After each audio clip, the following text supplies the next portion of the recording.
বাদলা রাত, কালো মেঘ জমে আছে আকাশে, চারিদিক যেন অন্ধকারে ঢেকে গেছে। এক ফোঁটা চাঁদ তারার আলো নেই। ঝিরিঝিরি বৃষ্টি পড়ছে, আর মাঝে মধ্যেই ঝোড়ো হাওয়া গাছের ডালপালা কাঁপিয়ে তুলছে। গ্রামের মেঠো পথ একেবারে নির্জন, যেন শত শত বছর ধরে কেউ হাঁটেনি সেখানে। শুধু রাস্তার দুধারের জঙ্গল থেকে ভেসে আসছে শিয়ালের লম্বা সুরের ডাক।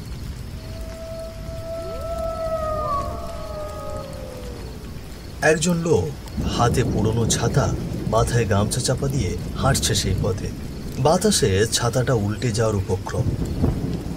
লোকটার মুখে আতঙ্কের ছাপ। এই অন্ধকার, এই ঝড় বৃষ্টি, চারপাশে শূন্যতা, সব মিলিয়ে বুক কাঁপিয়ে তুলছে।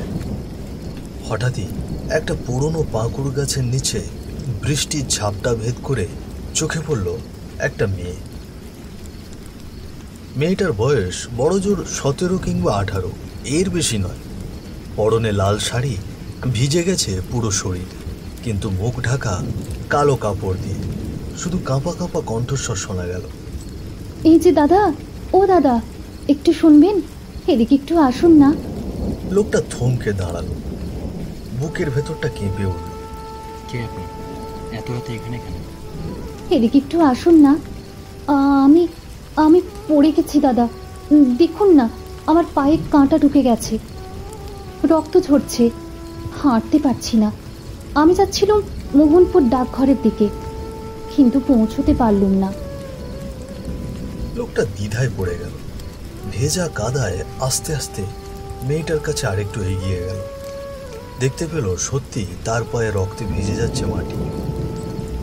দাদা, ও দাদা, হ্যাঁ, আমার একটা উপকার করবেন? আমার খুব দরকারি একটা জিনিস আছে, সেটা আজকে ডাকঘরে পৌঁছে দিতে হবে।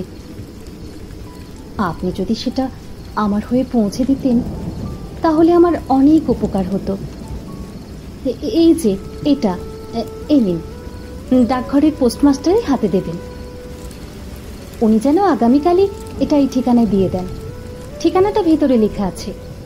আর যদি উনি নিতে না চান তাহলে এই নিন, কিছু টাকা ওনাকে দিয়ে দেবেন, তখন আর নাকচ করবেন না। লোকটার চোখে কৌতূহল। সে একের পর এক মেয়েটির কাছে প্রশ্ন করতে থাকে। কিসের প্যাকেট এটা? কি আছে এর ভিতরে? তা আপনার জানতে হবে না দাদা, শুধু ওনার কাছে এটা পৌঁছে দিবেন, কোনো মতেই খোলার চেষ্টা করবেন না। লোকটা নিঃশব্দে মাথা নাড়ল, ভেজা প্যাকেট আর কয়েকটা নোট তুলে নিল হাতে। পেছনে তাকিয়ে দেখল আবার মেয়েটার দিকে, কিন্তু ঝড়ের ঝাপটায় ঘোমটার আড়াল থেকে মুখটুকু দেখা গেল। সে হাঁটতে হাঁটতে এগিয়ে গেল ডাকঘরের দিকে। হ্যালো বন্ধুরা, আজ আমি ওয়ানিক্স সম্পর্কে বলছি, যেটি সবচেয়ে বিশ্বস্ত পিএসজি অ্যান্ড সিরিয়ায় এখানে সহযোগী। এশিয়া কাপ চলছে, এটাই ক্রিকেট প্রেমীদের জন্য দুর্দান্ত সুযোগ। এখানে সমস্ত ক্রিকেট, ফুটবল, অন্যান্য ম্যাচের ফলাফল এবং ম্যাচটি সরাসরি দেখতে পারবে ও স্কোরের ভবিষ্যৎবাণী করে নগদ জিততে পারবে। এছাড়াও রয়েছে চিকেন রোড ও ক্রাশ সহ বিভিন্ন ধরনের, যেগুলো খেলে রয়েছে খুব সহজেই জেতার সম্ভাবনা। মাত্র 300 দিয়েই তোমরা এখানে খেলা শুরু করতে পারো। বিএমডাব্লিউ গাড়ি, আইফোন, ল্যাপটপ, অন্যান্য পুরস্কার রয়েছে প্রত্যেক দিন। নিবন্ধন করার সময় আমার প্রচার সংখ্যা ক্যাপিটাল আধারের ব্যবহার করলে প্রথমবার জমাতে পারবে 12K পর্যন্ত ও ফ্রি স্পিন। পেটিএম, ব্যাংক, বিকাশ, নগদ, রকেট এবং অন্যান্য সহজ পদ্ধতিতে জেতা রাশি তুলে নিতে পারবে। আমি অনেকদিন ধরে এটি ব্যবহার করছি, তুমিও ব্যবহার করতে পারো। তাহলে আর দেরি কিসের? গুগলে 1x লিখে অথবা আমার কমেন্টে গিয়ে আমার দেওয়া প্রচার সংখ্যা আধারের ব্যবহার করে নিবন্ধন করো এবং পুরস্কার পাও। ডাকঘরের পুরনো দরজা জানলা আর লালচে দেওয়াল, পাশেই ছোট্ট কোয়ার্টার। ঘরের ভেতর টিমটিমে আলো জ্বলছে। টিনের ছাদের ওপর বৃষ্টির ফোঁটার টুকটাপ শব্দ মিশে যাচ্ছে ঝোড়ো হাওয়ার গর্জনের সঙ্গে। একপাশে কাঠের চেয়ারে বসে ডাক পেয়ন ধোঁয়া ওঠা চায়ের কাপ হাতে চুমুক দিচ্ছিলেন। হঠাৎই বাইরের দিক থেকে ডাক ভেসে এল, কেউ আছেন? একটু দরকার ছিল। ডাক পিয়ন চমকে উঠলেন। কাপটা টেবিলে নামিয়ে রাখতে এক ঝটকায় ঠক করে শব্দ হলো। তিনি কপাল কুঁচকে কান পাতলেন। আবার ডাক ভেসে এল। তিনি ধীরে ধীরে কাঠের চেয়ার ঠেলে উঠে দাঁড়ালেন। চটি টেনে পায়ে খটখট শব্দ তুলে এগিয়ে গেলেন দরজার দিকে। পুরনো কাঠের দরজাটা টেনে খুলতেই ক্যাঁচ ক্যাঁচ করে শব্দ হলো, সাথে বাইরে থেকে এক ঝটকা ঠান্ডা হাওয়া ভেতরে ঢুকে এসে আলোটা দপ করে কেঁপে উঠল। সামনে ছাতা মাথায় দাঁড়িয়ে আছে এক অচেনা লোক, হাতে একটা প্যাকেট। কে তুমি? এত রাতে কি ব্যাপার? এইটা আপনাকে দিতে এসেছি, কাল সকালে যেন পোস্ট করলেন, খুব জরুরি। এত রাতে পোস্টের জিনিস? কি আছে এতে? আমি জানি না, রাস্তার মধ্যে এক মেয়ে দিয়েছে, তার পা জখম হয়েছে, রক্ত ঝরছিল, সে আসতে পারছে না, আমাকে বললো আপনার কাছে পৌঁছে দিতে। না না, এত রাতে কিছু নেওয়া যায় না, কাল সকালে আনো। লোকটা প্যাকেট থেকে টাকাগুলো বের করল। ওই মেয়েটা আপনাকে দিতে বলেছে যেন আপনাকে এই টাকাটা অফার করি, আমি তো ভুলেই গিয়েছিল। ডাক পিয়ন কিছুক্ষণ চুপ করে রইল, চোখ মুচকে প্যাকেটটা দেখলেন, তারপর হাত বাড়িয়ে নিলেন। আচ্ছা দাও বাবু, আমি কাল পাঠিয়ে দেব। কালকে কিন্তু পাঠাতে হবে। আকাশের যে অবস্থা, কথা দিতে পারছি না, তবে বৃষ্টি ছাড়লে দিনের মধ্যে যে কোনো সময় রওনা দেব। লোকটা যেন হাঁপ ছেড়ে বাঁচল। বৃষ্টির রাতে অন্ধকার পথে আবার ছাতা মাথায় দিয়ে সে ফিরে চলল। বিকেল গড়িয়ে এসেছে। সকালের দিকে আকাশ ফেটে বৃষ্টি নেমেছিল ঝরঝর করে, তাই সকালে বেরোতে পারেনি ডাক পিয়ন। কিন্তু বিকেলের দিকে বৃষ্টি একটু থেমে আসতেই সাইকেলের হ্যান্ডেলে ব্যাগ ঝুলিয়ে রওনা দিলেন কৃষ্ণপুর গ্রামের দিকে। আকাশ এখনো মেঘলা, দক্ষিণ দিক থেকে কালো মেঘের সারি ভেসে আসছে। বিদ্যুতের ঝলকানি মুহূর্তে মুহূর্তে আকাশ ফুঁড়ে উঠছে, তারপর গর্জন করে বাজ পড়ছে দূরে কোথাও। ডাক পিয়ন সাইকেল নিয়ে চলতে চলতে খেয়ালই করেনি যে সন্ধ্যা নেমে এসেছে। মাঠে দাঁড়িয়ে থাকা ঢেউ খেলানো ধান গাছ হাওয়ায় দুলছে। পাখিরা ঘরে ফেরার ডাকাডাকি শুরু করেছে। কাক, শালিক, আরও দু একটা বকের ঝাঁক উড়ে যাচ্ছে পশ্চিম আকাশে। প্রকৃতি যেন অদ্ভুত নিস্তব্ধতার দিকে টেনে নিচ্ছে। ডাক পিয়ন সাইকেলের প্যাডেল চেপে চলতে থাকে। তার চোখে ভাসছে কেবলই সেই প্যাকেট যেটা অচেনা লোকটা দিয়ে গিয়েছিল ঝড় বৃষ্টির রাতে। অবশেষে গোধূলি মাখা সন্ধ্যার আঁধারে পৌঁছলেন কৃষ্ণপুর। সাইকেল দাঁড় করাতেই বুকের ভেতরটা ধক করে উঠল।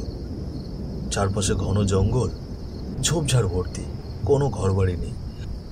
কেবল একটা ভাঙাচোরা লালচে রঙের ডাকঘর দাঁড়িয়ে আছে। কোনো লোকজনও চোখে পড়ছে না। চারিদিকে এতটাই নির্জন যে নিজের সাইকেলের চেনের কিরমির শব্দই কানে বাজছে। এটা কি? ঠিকানা তো ঠিকই আছে, কিন্তু এখানে কাকে দেব আমি প্যাকেটটা? কেউ তো নেই। আরে লোকটা তো বলেইনি কাকে দিতে হবে, শুধু বলেছিল পৌঁছে দিতে। এ কেমন কথা? কিছুক্ষণ দাঁড়িয়ে থেকে মনে মনে যেন সাহস জোগালে। আচ্ছা দেখি ভেতরে কেউ আছে কিনা। তিনি সাইকেলটা ঠেস দিয়ে রেখে টর্চ লাইট হাতে ডাকঘরের দিকে এগিয়ে গেলেন। ভেতরে ঢুকতেই বুকের ভেতরটা হিম হয়ে গেল। দেওয়ালের প্লাস্টার খসে পড়ছে, চারিদিকে মাকড়সার জাল ঝুলছে, মেঝেতে স্যাঁতস্যাঁতে মাটির গন্ধ। চারপাশে যেন বহুদিন কেউ পা রাখেনি। ঘরের মধ্যে ধুলোবালি আর গাছের লতা পাতায় ভরা। বাতাসে ধুলো আর পচা পাতার গন্ধ ভেসে আসছে। এই যে পরিত্যক্ত ডাকঘর, এখানে কেউ থাকে না তো, তাহলে কেন আমাকে এখানে জিনিস পৌঁছতে বলেছেন? হঠাৎ ঠক করে মেঝের ওপর কিছু একটা পড়ার শব্দ হল। তারপর খসখস করে কারো হাঁটার মতো আওয়াজ। মনে হলো অন্ধকার কোণের ভেতর থেকে কেউ যেন এগিয়ে আসছে। ডাক পিয়ন ঘেমে উঠলেন ভয়ে। কে কে ওখানে? কেউ আছেন? কোনো উত্তর নেই, শুধু বাতাসে ঝোড়ো হাওয়া ঢুকে হু হু শব্দ তুলল। তিনি কাঁপা হাতে প্যাকেটটা শক্ত করে ধরলেন। কেউ তো নেই এখানে, অথচ আমাকে এত দূর পাঠালো। এর ভেতর কি আছে দেখতে হবে, না হলে শান্তি নেই। হাত কাঁপতে কাঁপতে প্যাকেটের মোড়ক ছিনলেন ডাকপিয়ন। ভেতর থেকে বেরিয়ে এলো মেয়েলি গহনা, চুড়ি, কানের দুল আর নাকছাবি। কিন্তু সেগুলো ঝকঝকে নয়, বরং পুরোটাই রক্তে মাখা। তার চোখ হঠাৎ বিস্ফোরিত হয়ে উঠল, গলা শুকিয়ে কাঠ হয়ে গেল। এক মুহূর্ত যেন নিঃশ্বাসই নিতে পারলেন না। হঠাৎই হাত থেকে গহনার প্যাকেটটা ফসকে পড়ে গেল মাটিতে। ঠক ঠক করে আওয়াজ হলো, সাথে সাথেই স্যাঁতস্যাঁতে মেঝেতে লালচে তরল ছড়িয়ে পড়তে লাগলো। যেন এই মুহূর্তেই কারো রক্ত ঝরে মাটিতে মিশছে। ডাকপিয়নের হাত পা কাঁপতে শুরু করলো, বুক ধকধক করে ধ্বনিত হচ্ছিল, কানে যেন ঢাকের মতো বাজতে লাগলো। ঠোঁট শুকিয়ে গেল, চোখের সামনে অন্ধকার নেমে আসছিল, কানে ভেসে আসছিল অদ্ভুত ফিসফিস আওয়াজ, কিন্তু চারিদিকে কেউ নেই। তিনি পিছিয়ে আস্তে আস্তে দেওয়ালে গিয়ে ঠেকলেন। চোখ স্থির হয়ে আছে সেই রক্তমাখা গহনাগুলোর দিকে। ঠান্ডা ঘাম ঝরছিল কপাল বেয়ে, হাত দুটো অসহায়ভাবে কাঁপছিল। তার ঠোঁট থেকে অস্পষ্ট স্বর বেরিয়ে এলো,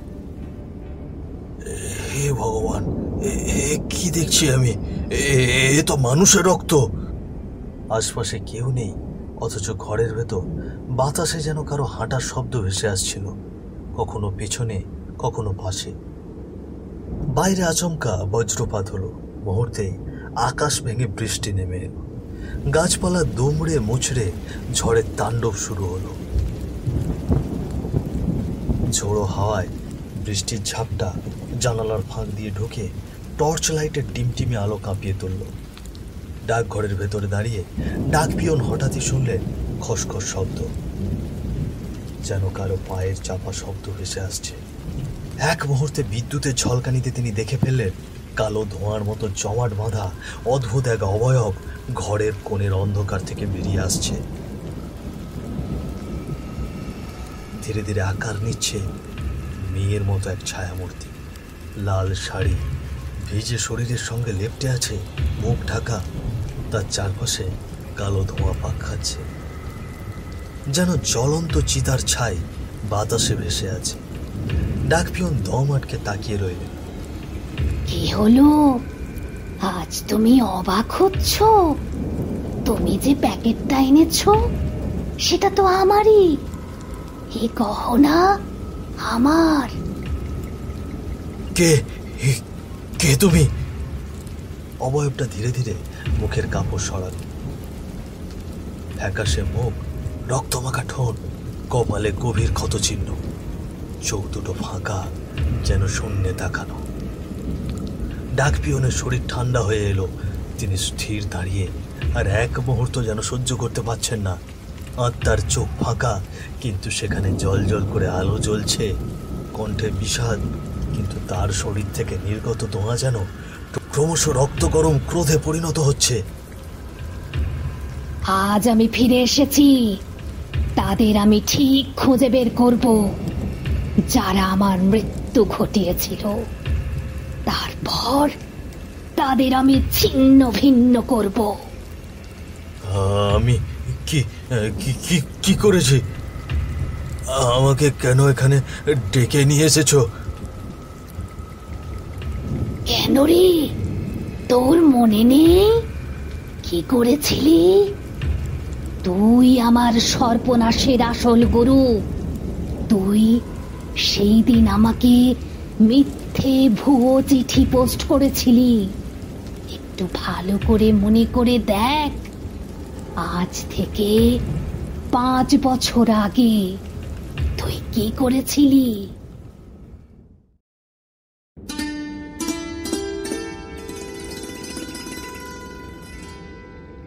আষাঢ়ের ভোর, পাখির কিচিরমিচির ডাকে সারা গ্রাম যেন চঞ্চল হয়ে উঠেছে।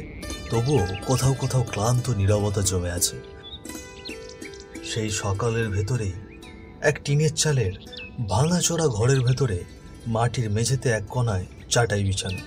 সেখানে নিথর হয়ে শুয়ে আছেন মিতালির বাবা। হাঁপাচ্ছেন, দম নিতে কষ্ট পেয়ে। বিছানার পাশে রাখা এক গ্লাস জল। যেটা হাত বাড়ালেও তোলা যায় না আর। দরজার কাছে দাঁড়িয়ে আছে মিতালি, পরনে পুরনো সালোয়ার কামিজ, অনাহারে শুকিয়ে যাওয়া মুখ আর দায়িত্বের ছাপ। পাশে তার মা, চোখে অভাবের ছায়া আর উদ্বেগের রেখা। সংসারের চরম দারিদ্র্য তাদের মুখে গভীর ক্লান্তি এঁকে দিয়েছে।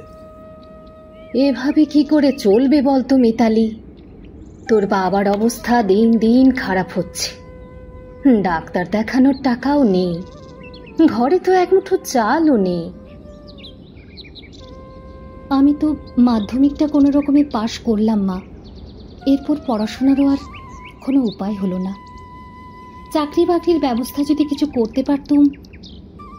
তোর জন্য কত কষ্ট করলুম, কিন্তু এবার তো আমরাই দিশেহারা। সংসার, তোর বাবার চিকিৎসা সব থেমে আছে। ঠিক তখনই হঠাৎ করে বাইরের উঠোনে সাইকেলের বেলের শব্দ ভেসে আসছে।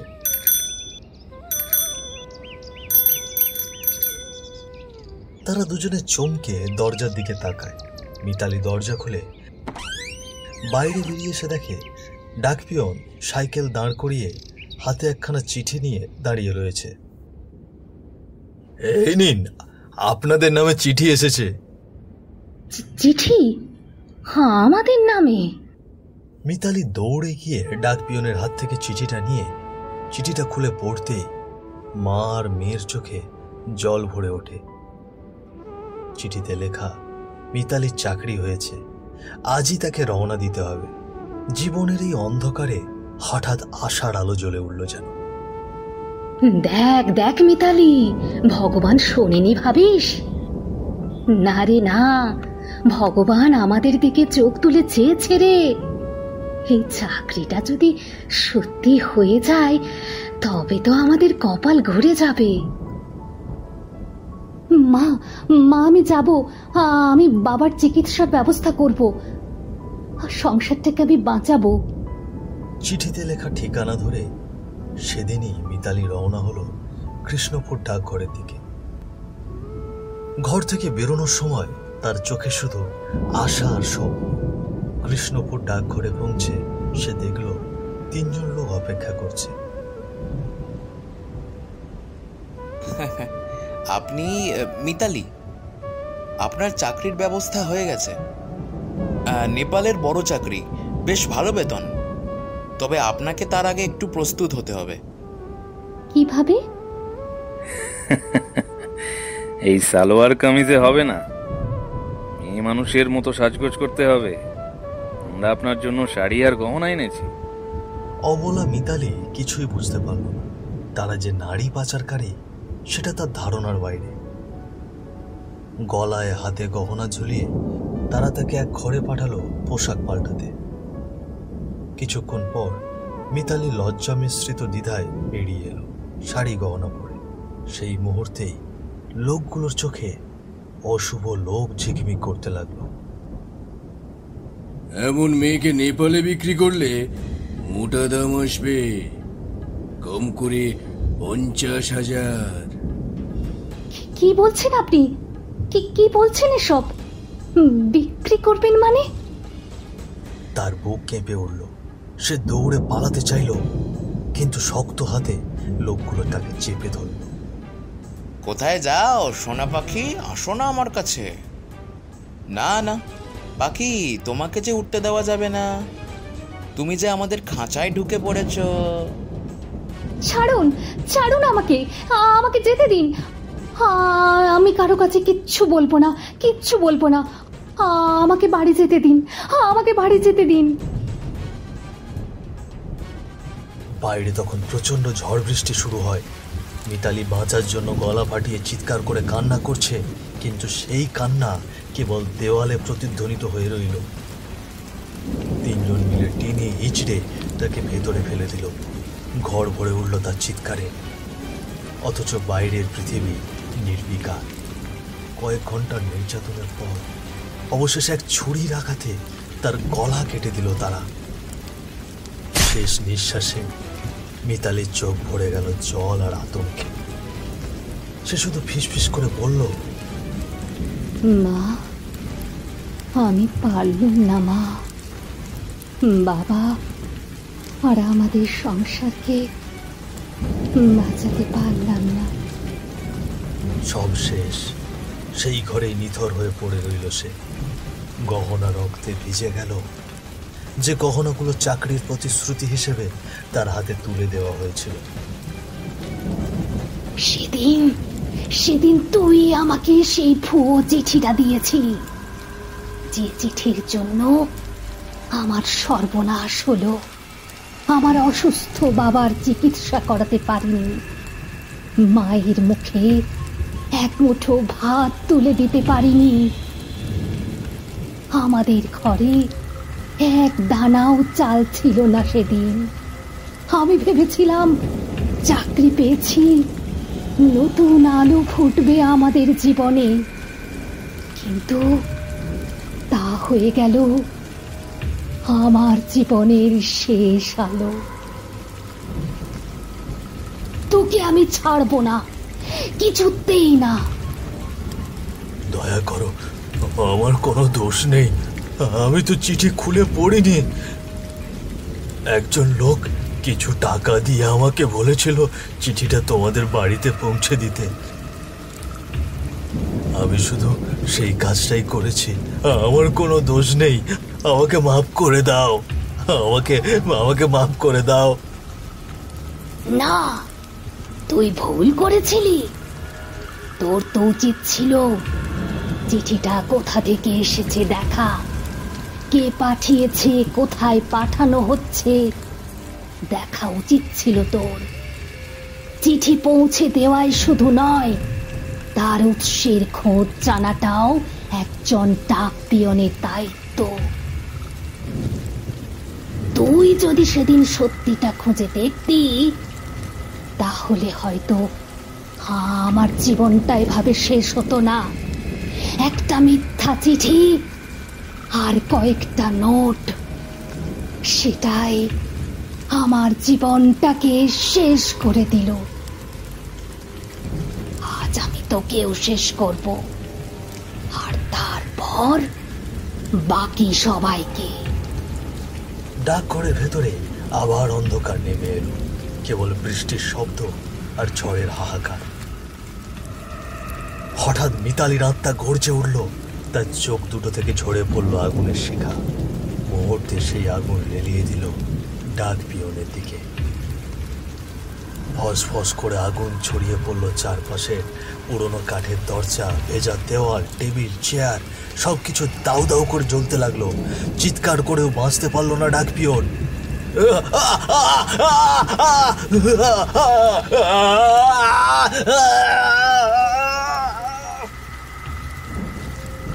চোখের সামনে মুহূর্তে সে পরিণত হলো ছাইয়ে। তারপর সেই ছাইয়ের ধোঁয়ার ভেতরে মিলিয়ে গেল মিতালি।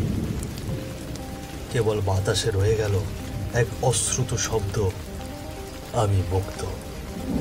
একটা ডাক পিয়নের সামান্য লোভ, সামান্য অবহেলা আর না ভেবে এগিয়ে দেওয়া একটা মিথ্যা চিঠি, সেটাই কেড়ে নিল মিতালির স্বপ্ন, তার জীবন। একটা পরিবার ভেঙে গেল, এক তরুণী মেয়ের স্বপ্ন রক্তে ডুবে নিভে গেল।